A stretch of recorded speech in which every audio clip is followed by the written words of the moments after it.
Dankie dat jy ingeskakel bly hier op Nuusdag Perspektief. 'n Groot eer het professor Theodor van Wyk, die hoof van die EP Kunste aan die Universiteit van Pretoria in April vanjaar te beurt geval. Nou hy is uitgenooi om 'n solo orreloorsig by die bekende Westminster Abbey in Londen uit te voer. Hy is een van 'n handjievol Suid-Afrikaanse orreliste wat al by die Abbey se 950-jarige bestaan uitgenooi is om daar op te tree. Nou, dit is hier waar bekende komponiste soos Henry Purcell en George Frederick Handel gewerk het en begrawe is. Om meer oor die ervaring te vertel, sluit hy nou by ons aan. Professor, goeienaand en welkom. Goeienaand, dankie dat jy my uitgenooi het, Elvis. Theo, gebore en getoe in Kimberley, vertel ons bietjie meer van jou agtergrond en hoe dit gekom dat jy nou in die orgel belang gestel het. Wel, ek gaan nou nie vir jou 'n ongepubliseerde autobiografie hier voorlê nie, Elvis, so, maar synopties wil ek net sê dat, soos jy weet, kom ek uit 'n agterwoonbuurt van Kimberley genaamd Rodepan, wat later toe bekend geword het as Pescoudia. Die eerste blootstelling kom uit die huis uit. My pa, soos jy weet, is self nog steeds koordirigent. En ons was letterlik gebombardeer met klassieke musiek op 'n daaglikse basis, enigiets van Handel en natuurlik ook, jy weet, Neil Diamond en Roger Whittaker en die ouens. So ek was letterlik elke dag in my ore was daar klassieke musiek. En dan natuurlik by my kerk, die Nuwe Apostoliese Kerk waar ek betrokke is, was die klank van die orgel altyd vir my 'n enigma, 'n misterieuse klank. Ek het toe later orgellesse by ons plaaslike orgelis daar ontvang. En my ooms, twee ooms, Selwyn en Leonard Carlo het toe ook ingetree. Ek moet sê die genetiese predisposisie het toe nie platgeval nie. Die musiek gene toe nie dormant gaan lê nie en ek is dankbaar dat hulle aan my tegniek gewerk het. Ons het toe later te hore gekom van die kathedraal orgelis van St. Cypriaans se kathedraal in Kimberley wat orgellesse aangebied het, Peter Black, hy staan nog steeds daar. En ek het toe my tegniek bietjie verskerp daarso en ook bietjie meer in diepte geleer van die orgel self. En musiek as geheel ook. Ek is toe later in 1993 is ek toe Universiteit van Oranje Vrystaat toe, tydens 'n moeilike politieke tyd, want ek was deel van die tweede generasie van sogenaamde nuwites wat toegelaat was om daar te studeer. Daar het ek les gehad, ook spesifiek onder Dr. Ernst Conradie en professor Dion Lamprecht, al twee groot name in die orgelwêreld. En toe wen ek toe 'n beurs om my nagraadse studie in Pretoria te doen, universiteit te doen. My honeurs het ek daar begin in 97, my M het ek daar klaar gemaak in 2000 en my doktorale studie in 2005 klaar gemaak. En soos hulle sê, the rest is history. Daar sê, dit is nou 'n kompakte biografie daarso. Nou, vertel ons bietjie van jou uitnodiging na Westminster Abbey in Londen. Hoe dit tot daar gekom?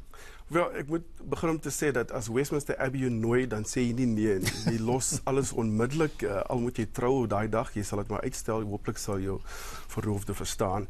Ek het die voormalige orgelis van die St. Paul's Kathedraal, wat ongelukkig nou oorlede is, John Scott, ontmoet tydens sy toere na Suid-Afrika. Hy het later toe oorgeskakel New York toe by St. Thomas en Fifth Avenue, waar ek laas jaar in 2016 ook gespeel het. En hy het my gesê, hy wil graag hê dat ek moet speel internasionaal, want ek meesterklasse by hom bygewoon, en hy het my toe later voorgestel aan die musiekdirekteur van Westminster Abbey, Dr. James O'Donnell, en toe skielik aan die einde van 2016 kom daar 'n brief deur om te sê, wil ek nie graag by Westminster Abbey kom speel nie, op een voorwaarde dat ek net Suid-Afrikaanse orgelmusiek speel. Soos ek sê, jy los al jou vakansieplanne dan vir 2018, en toe die brief gekom, ek het dadelik ingestem, want hulle orgelprogramme, konsertprogramme is baie lank, dit word 'n jaar en 'n half tot 2 jaar word dit beplan, so ek was gelukkig om uitgenooi te word, en toe in April die 22ste het my konsert plaasgevind. Vertel ons bietjie van die stuk wat jy gespeel het en hoe die gehoor in Londen dit ervaar. Kyk, Westminster Abbey het sy eie ambiance. Ek meen, vir meer as amper 1000 jaar is musiek hoog in die kultuur van die abdij self. Ek moet ook sê dat die mense, soos jy genoem het, wat daar begrawe is, jy word klein en jy word nederig as jy besef wie almal daar lê. En ek het die geleentheid gehad om vir 2 aande voor die konsert alleen in die abdij vir 6 ure alleen te wees. So jy word klein as jy besef waar jy is. Die orgel self waarop ek gespeel het was in 1935 gebou deur Harrison & Harrison, en dit is 'n groot 5-manueel orgel met amper 100 registers. Die program wat ek opgestel het komponiste, slegs Suid-Afrikaanse komponiste se werke ingesluit in veral mense soos my vorige professor Henk Temming, die voormalige hoof van departement by Tikkies, as ook Surendran Reddy wat in 2010 oorlede is. Die stukke wat ek gespeel het was heeltemal met oop harte ontvang, want ek dink nie die mense het verwag dat in die 1000 jaar geskiedenis dat hulle goed soos Mbaqanga, Kwela, Marabi of Township Jazz op 'n orgel sou hoor nie. Ja. So die mense was heeltemal, jy weet, hulle het baie geniet en die eksotiese klanke van Afrika het beslis deurgekom, veral in die werk van Surendran Reddy getiteld Toccata vir Madiba. Wat ook 'n probleem vir die mense van die Abdij daai dag was, is dat die Londense marathon het op die 22 April plaasgevind en na die marathon het almal toe gejaag na die Westminster Abbey, want hulle weet daar's 'n evensong en daar's 'n orgeluitvoering na dit. En hulle moes toe na daar 1000 mense is, moes hulle toe die deure toemaak, anders moes mense toe staan. En ek het baie lekker gespeel, moet ek sê. En ek was bly om Suid-Afrika op die internasionale platform te verteenwoordig. Nou, die uitnodiging en die stuk wat jy gespeel het en natuurlik die musiek wat die Londeners ervaar het, baan dit nou die weg vir ander Suid-Afrikaners en oraliste natuurlik om in jou voetspore te kom? Elwes, hopelik so. Deeglike navorsing wat ek gedoen het bewys dat in die afgelope 100 jaar was daar 2 Suid-Afrikaanse orgeliste wat gespeel het. Die een is my mentor, professor Wim Viljoen, wat in die vroeë 90's daar gespeel het, en ek. So dit is 'n groot verantwoordelikheid om 'n standaard te stel. En hopelik sal dit die poorte oopmaak vir jong opkomende orgeliste om dieselfde uitnodiging te kry en natuurlik ook om die Suid-Afrikaanse orgelrepertoire meer bloot te stel internasionaal.